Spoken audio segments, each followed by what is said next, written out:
අද ප්ලිස් තමයි හදන්නේ. ඉතින් ඔයාලා ඩම්ප්ලින්ග්ස් වලට ආස කරන කෙනෙක් නම් ආයේ බොරුවට ලොකු ගණන් දීලා කඩෙන් ගන්න ඕනේ නැහැ. ගෙදරම ලේසියෙන් ඩම්ප්ලින්ග්ස් හදන හැටි මම කියන්නම්. මේ තියෙන්නේ පාම් පිටි. මම පාම් පිටි ග්‍රෑම් 200කින් තමයි ඩම්ප්ලින්ග්ස් හදන්නේ. ඔයාලට පේනවා ඇති. ඔන්න ඔය විදිහට පාම් පිටි ටික දාගන්නවා. ඊට පස්සේ මේකට ලුණුත් තේ හැන්දක් විතර දාගන්න. ලුණු තේ හැන්දක් දාලා මද රස්නේ වතුර එකතු කර කර තමයි අපි මේ ඩෝ එක අනාගන්නේ.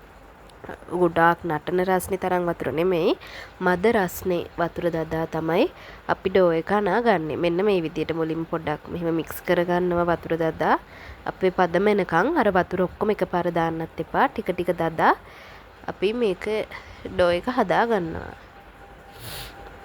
පිටි ග්‍රෑම් 200ට මං වතුර මිලිලීටර් 110ක් වගේ ගත්තා. මද රස්නේ වතුර මිලිලීටර් 110ක් මම ගත්තා පිටි ග්‍රෑම් 200ට. ඉතින් ওই විදිහට අපි මේක මික්ස් කරගන්නවා. වතුර පොඩ දදා ඩෝ එක මික්ස් කරගන්නවා. ඊට පස්සේ ටික වෙලාවක් ගිහිල්ලා අපි අතින් මේක හොඳට පිටි ටික එකතු කරගෙන එහෙම අනන්න කියලා විශේෂ විදියක් නැහැ. අපි සාමාන්‍යයෙන් ඩෝ එකක් අනින විදියට මේ ටික අනා ගන්නවා. අර අතේ ඇලෙන්නේ නැති විදියට ටිකක් ඝනකම් ඩෝ එකක් තමයි අපි හදන්නේ. මේ මම ලුණු ඇත්තට මේ වෙලාවේ තමයි එකතු කරේ. මට කලින් එකතු කරන්න අමතක වුණා. එතකොට ලුණු තේ හැන්දක් වගේ දැම්මා. ඔන්න ඔය විදියට හොඳට මේ ඩෝ එක අනා ගන්නවා. අතේ ඇලවෙන්නේ නැති ගන්නට මේ ඩෝ එක හાર્ඩ් ටිකක් අර සොෆ්ට් ඩෝ එකක් නෙමෙයි එන්නේ. ටිකක් හයි වගේ ඩෝ එකක් එන්නේ.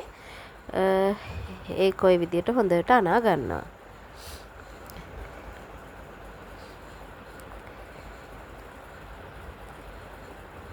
මේ විදිහට ඩෝ එක හොඳට නීට් කරගත්තට පස්සේ දැන් ඔයාලට පේනවා ඇති මම ඒක තද කරලා මේ ඩෝ එක ඔන්න හොඳ බෝලයක් වගේ හදාගෙන තියෙනවා.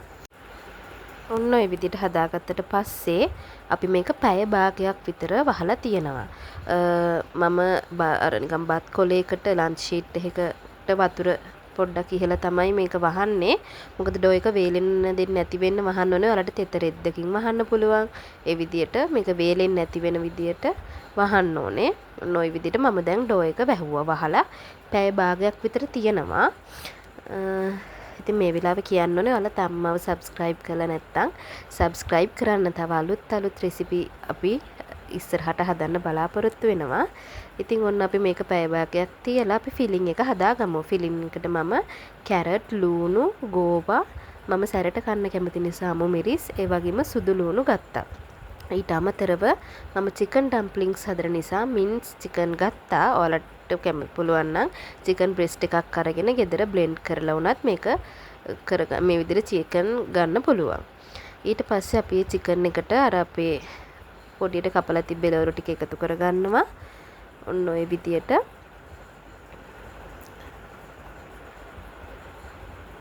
දැන් මේ ටික හොඳට මික්ස් කරගෙන ඒකට කෑලි මිරිසුයි ලුණුයි මම එකතු කරනවා. මේ අපේ ෆිලින් එක ඒකට කෑලි මිරිසුයි ලුණුයිත් එකතු කරලා හොඳට මික්ස් කරගන්නවා. සාමාන්‍යයෙන් ඩම්ප්ලින්ග්ස් වලට මේක ඔය විදියටම අමුවෙන් තමයි දාන්නේ. අර ස්ටීම් වෙද්දී ඔක කුක් වෙන නිසා ඊට අමතරව සෝයා සෝස් උත් දානවා. සෝයා සෝස් මම මූඩි 2ක් විතර මේකට එකතු කරගත්තා. සාමාන්‍යයෙන් නම් ඔය විදිහට අමුවෙන්ම තමයි ඩම්ප්ලින් එක ඇතුළට මේක දාන්නේ ස්ටීම් වෙද්දි කුක් වෙන්න. හැබැයි මම නම් චුට්ටක් ඒ විදිහට ආස නැති නිසා මම මේ පෑන් එකේ පොඩ්ඩක් පෑන් එකට තෙල් චුට්ටක් දාලා මේක පොඩ්ඩක් රත් කරගෙන තමයි ඩම්ප්ලින් එක ඇතුළට දැම්මේ. ඔන්න දැන් පැය භාගයක් ගිහිල්ලා තියෙන්නේ. ඔන්න මම අපේ ඩෝ එක එළියට ගත්තා. අපි මේක තුනී කරද්දි ඩෝ එක මුලින්ම දෙකට කඩා ගන්නවා.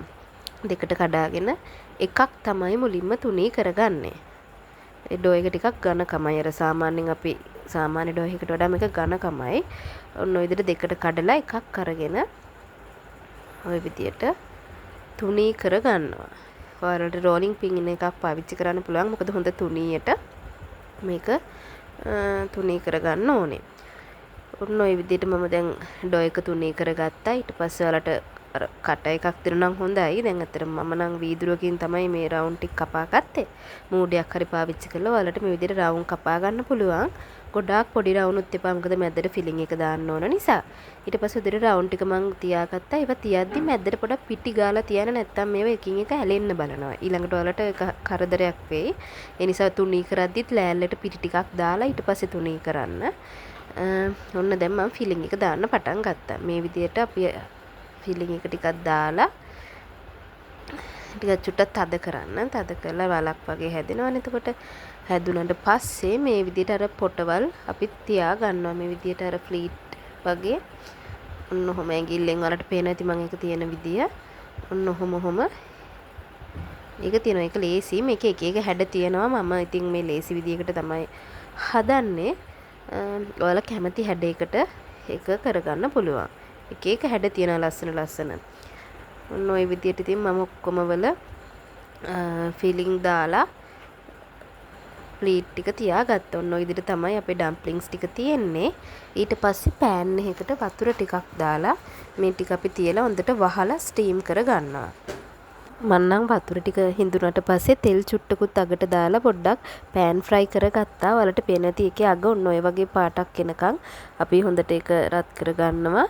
ඔන්න ඊට පස්සේ අපි මේක කරන සෝස් එක හදනවා. ඒකට මම රෙඩ් චිලි ටිකක් කපලා දාගත්තා. ඊට පස්සේ සෙසමි ඔයිල් දැම්මා, සෝයා සෝස් දැම්මා. ඊට පස්සේ ඔකට චයිනීස් විනිගර් ඕනේ. ඉතින් ඒවා ඔයාලා ගාව නැත්තම් අපේ normal විනිගර් කියන්නේ විනාකිරි චුට්ටක් දාගත්තත් ඒක ප්‍රශ්නයක් නැහැ. අතන මේ සෝස් එකත් හරිම රසට ආවා. ඊට පස්සේ අපි මේකට සීනි ටිකක් එකතු කරනවා. සීනි තේ හැන්දක් විතරත් මේ සෝස් එකට එකතු කරගන්නවා. ඔන්න එහෙනම් සෝස් එක රෙඩි. ඊට පස්සේ ඔන්න අපි ඩම්ප්ලින්ග් ටික අපි ලස්සනට තියාගමු. දැන් ඔයාලට පේනවා ඇති අර ඒක හොඳට ස්ටීම් වෙලා තියෙන්නේ. ඉතින් අර ඉස්සෙල්ලා මම පෙන්නුවා වගේ ඩම්ප්ලින්ග් එකේ යට නිකන් අර පොඩ්ඩක් පිච්චිලා වගේ පාට එනකන් හොඳට ස්ටීම් කරගන්න. අර තෙල් ටිකක් පෑන් එකට දාලා පෑන් ෆ්‍රයි කරන එක අනිවාර්ය නැහැ. මම අර පොඩ්ඩක් එහෙම කරන්න ආස නිසා තමයි වතුර ටික හිඳුනට පස්සේ ආයේ තෙල් චුට්ටක් දාලා පෑන් ෆ්‍රයි කරේ. නැත්තම් වතුර දාලා වහලා ඔයාලට ඒක ස්ටීම් කරා නම් ඇති. ඔන්න ඔය විදිහට තමයි අපේ ඩම්ප්ලින්ග්ස් ටික ආවේ. ඉතින් තවත් මේ වගේ ලස්සන රෙසිපි දැනගන්න අපිව subscribe කරන්න. ඔයාලා වීඩියෝ එකට කැමති නම් ඔයාලා මොන හරි එකකින් ඉගෙන ගත්තා නම් like එකක් දාලා කමෙන්ට් එකක් දාන්නත් අමතක කරන්න එපා. ඉතින් ඔන්න ඔය විදිහට තමයි ඔයාලට පේනවනේ. ඔය විදිහට තමයි අපේ ඩම්ප්ලින්ග් ටික ආවේ. ඉතින් ඔයාලත් හදලා අනිවාර්යෙන්ම try කරලා බලන්න. bye.